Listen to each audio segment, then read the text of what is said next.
Hey guys, welcome back to Let's Play The Legend of Zelda Skyward Sword. Let's get a good look at flooded Faron Woods, because we're not going to see it again.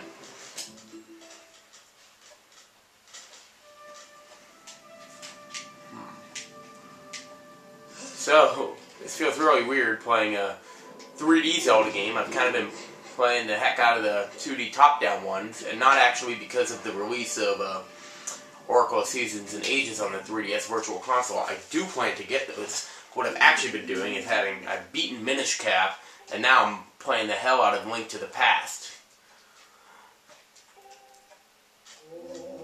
So we get her part of the song now. So this is technically our first part of the song. It should be our second. Vias should have just given us his part instead of making us wait. I mean, that would have saved the trip. Would have saved, well, birds don't use gas, but would have saved the bird's energy. I mean, come on. What happened to the old Twilight Princess where they're like, oh, give the horse a day off. The horse really doesn't need to be used today, so give it the day off. Well, now, eventually it did need to be used, but that's totally different. So what is this? More animal abuse? I am totally drawing this out of proportion.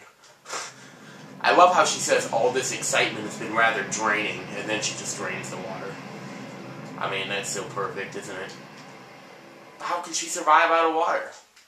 Well, her strength is back now. Okay. Yeah, we get it. We gotta see the same old Faron Woods again.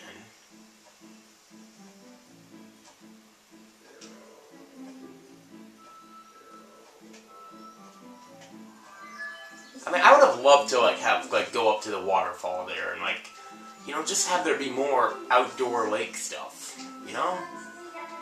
Okay, yeah. We gotta go talk to the two other dragons. Luckily, there is a goddess statue right here, and now we are completely done. Well, not quite, actually, with Faron Woods. And it's not just because of something else that's gonna happen later in the game. It's because that thing with the Goron that I can't quite figure out.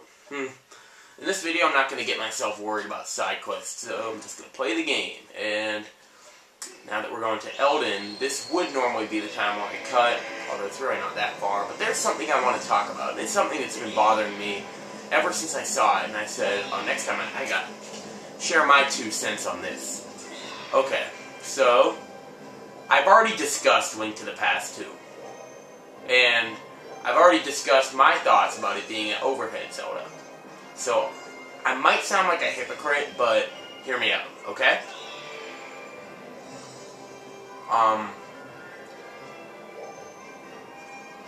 First of all, I actually have no problem with the fact that it is an overhead game. And, especially now that I've been getting more into them, that's actually the entire reason I went back and played Link to the Past. And Minish Cap. Something kind of, uh-oh, we don't get to land. Something important's gonna happen. Don't tell me the imprisoned moved it all the way here, too. Oh, boy. Oh, man. That's a great shot right there, and I ruined it with my beacon. Oh, well. Well, this was not a good time to land. And that's when you cancel the flights with rough weather condition. What happened here? We're in jail? Okay, I guess it's a law to cancel flight due to weather conditions. Hold up. Wii Motion Plus isn't working. Actually, it is. I just don't have my sword right now. We don't have anything. See, it's working fine. I just threw that pot. Roll. Hello. And Fi would tell us about it, except, well, Fi's in our sword.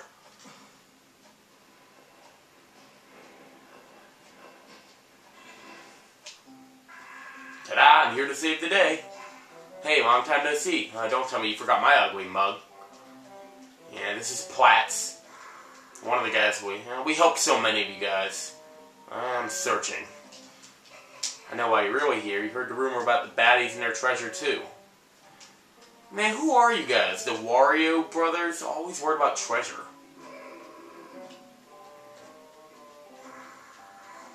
you know. I mean, I forgot that the statue was right there, so and I kind of thought it would take longer, so that's why I'm not talking about it right now. So we get our magma mitts back. That's it, though. Man, I can't believe they even like scraped it off our hands. I wonder why they didn't just strip us naked then. And also, our adventure pouch is gone, so we're not going to be using any potions here.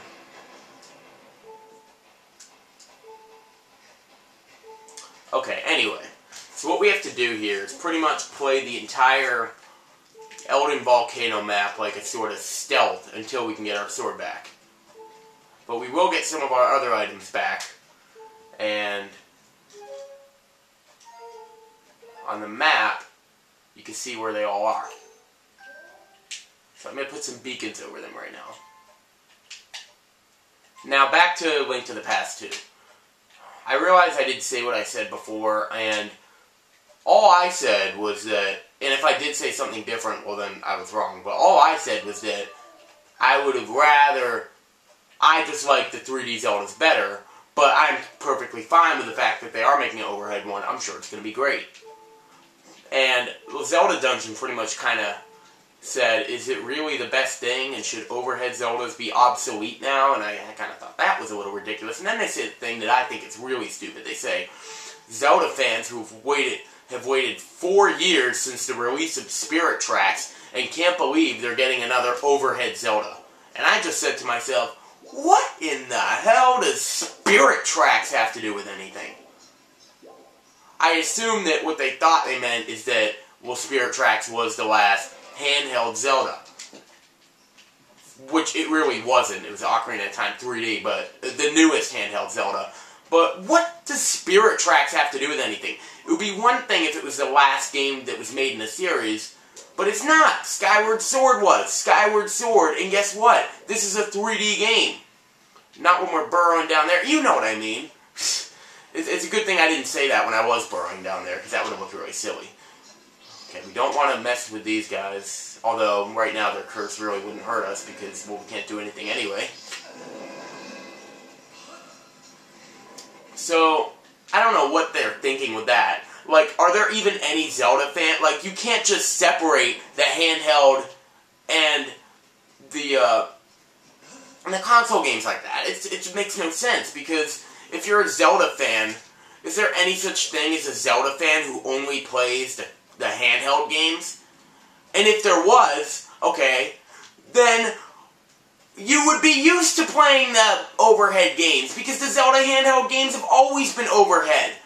They've been that way for 20 years. No matter what you do, your argument collapses on you. This is just going to go back in, isn't it?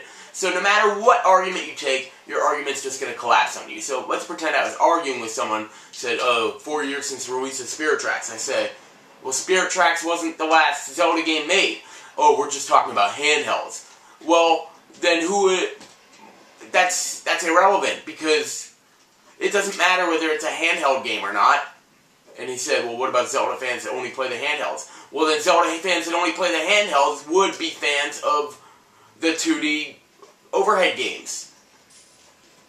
It's just logical.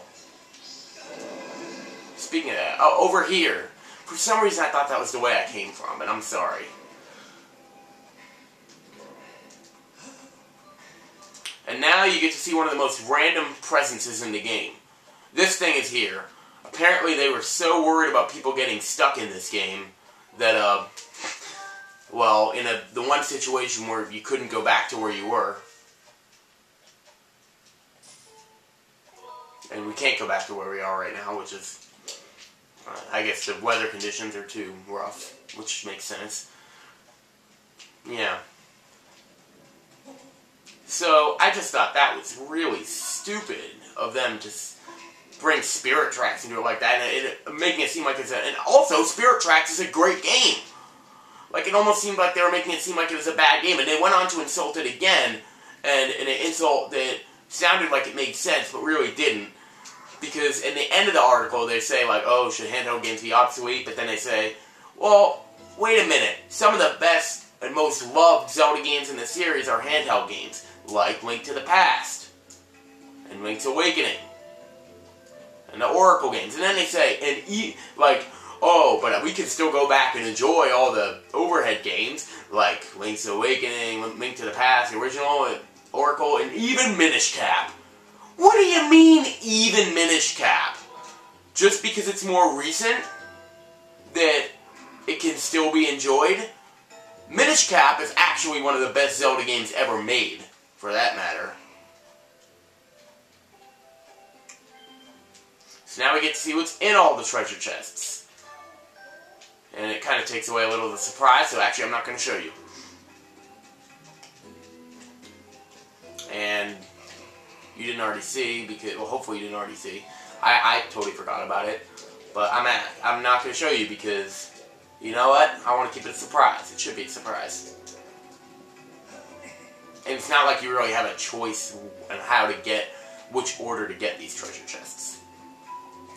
So this is the closest thing you get all game to going to the surface at night. And it's pretty cool. Now, and then, oh yeah, and they insult the spiritual. Oh, first of all, what do you mean an even Minish Cap? I mean, do most people think Minish Cap is bad? Because, I mean, I haven't heard of anyone who said Minish Cap is bad. People either love it or haven't played it.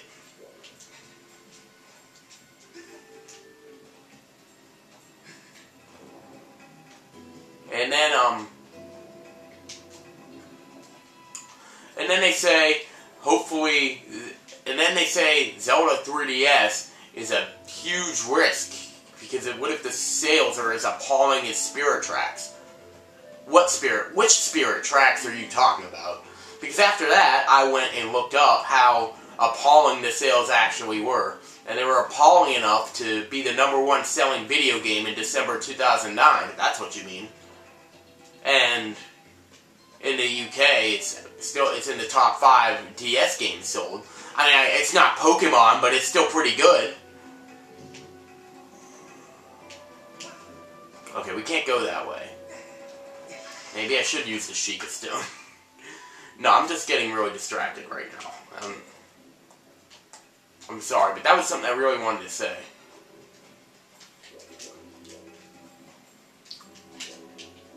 So yeah, what we actually have to do right now is go this way. And just not get caught by the Bokoblin. Because if he catches us, it's just like the Forsaken Fortress. And I do not like the Forsaken Fortress. But, well, I don't really love this part either, but at least you get all your items back.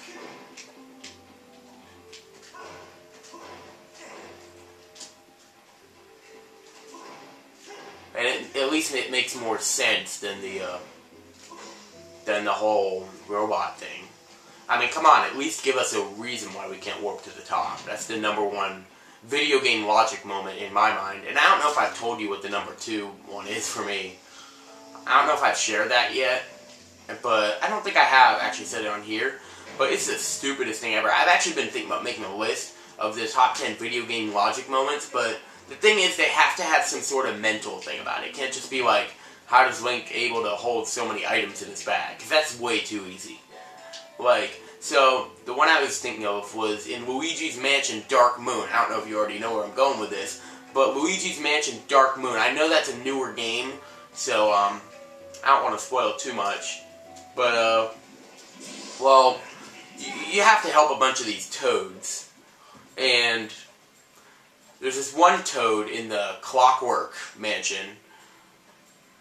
So EGOD sends a bunch of toads to each mansion, or one toad to each mansion, to have them investigate. And eventually they all get trapped and Luigi has to save them. But, the thing that's stupid is that the toad in the Clockwork Mansion says he's afraid of clocks. And that's just seen as a way to puzzle. Like, you have to get him back across the mansion, and you have to, like, find ways around all the gears and stuff. Which makes for some good puzzles, but also makes no sense.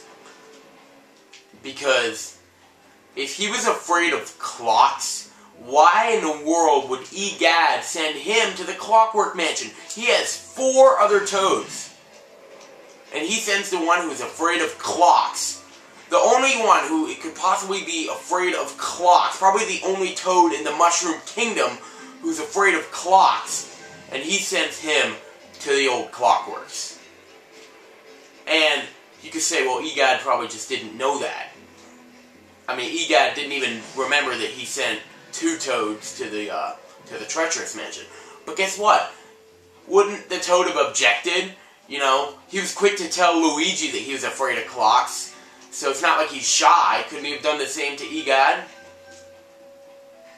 And plus, how would the Toad even get to her? Well, he could have been kidnapped. Actually, you see him get kidnapped, so. But still, how could he even get to that elevator? I mean, it doesn't make sense. And then in the end, he does have to touch the gear, which is it's pretty funny to see that. He's like, I can't believe I touched that. Okay, we finally get our first item back. And hopefully it's the Gust Bellows, because we'll need it right now. Yes, it is.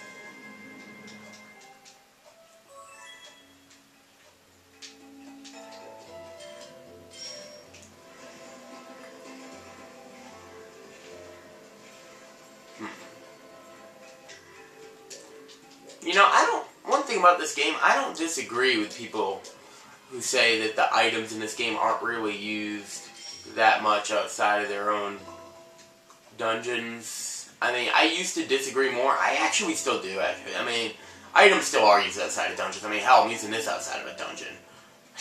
So, but I think that a better argument for that is that to say that some of the items in this game are not useful in places they aren't required to get by, such as the whip and the Gust Bellows. Which is true. I mean, the Gust Bellows are only good for the one enemy. Like, that's the thing. Like, CJ01 has made his review, and I thought it was a very well done review. Aw, man. I thought it was a very well done review. Get out of the way, stupid. I thought it was a well done review. Now, why don't they throw us back into jail? I don't know. But well, I thought that the review was well done. I mean, there were a few things I disagreed with, most notably the Phi thing, but other than that, I mean, most of his points were valid. I guess I'm able to overlook them better, because even though I do like it better when it's one big overworld, I still have fun outside of the dungeons, which I guess is the difference. And not like he hates the parts outside of dungeons, but he just said it's not that great. Like, just because there's no exploration, and I don't know, I guess that, I mean, I don't mind the linear, in fact, I even prefer it sometimes, but the thing is, I like both, and I think that's the thing that I just have to accept, like, the thing that I have to accept, jeez, the thing that I have to realize, like, when I'm saying, I like this game, but wouldn't that mean I don't like that? No, I mean, I think the thing is, I like both. I love games like Donkey Kong 64, and I love games like, Super Mario Galaxy 2. And that's why maybe I don't have to make a decision about which Galaxy game I like better, and when it did have to come down to something, it would just come down to the fact that there's more to do in Galaxy 2, so I would pick Galaxy 2, but damn, I can't pick Galaxy 2 over Galaxy 1, so I think when it comes down to it, I think what it is this. When it comes down to it, I love big overworlds to explore, and I like that better. However, the other thing of the matter is that I like linear games a lot too, and I can have fun with those. And I can like them for reasons, even if I have more reasons to like the other one. Am I making any sense? It's just like saying, like, you know, I like Zelda games better than, I don't know, what's another game? If I said, like, okay, if I said I like Mario games I like Mario platform games better than Kirby platforming games. That doesn't mean that there aren't things that I like about Kirby platforming things. It just means there's... And that doesn't mean I can't have fun with them. Am I making any sense? I'm just not a good commentator. It took me 3 years to realize that. It was recently the 3-year anniversary of when I started Let's Playing. We got the claw shots back. The claw shots bear somewhat of a resemblance to the Machma mitts, I guess. Okay, 20 minutes. Shouldn't have taken this long, but it did. We got P-hats! Yeah! Wait a minute. Yeah? We used to throw back to Twilight Princess. That's cool. Okay, next video we'll do the rest of it.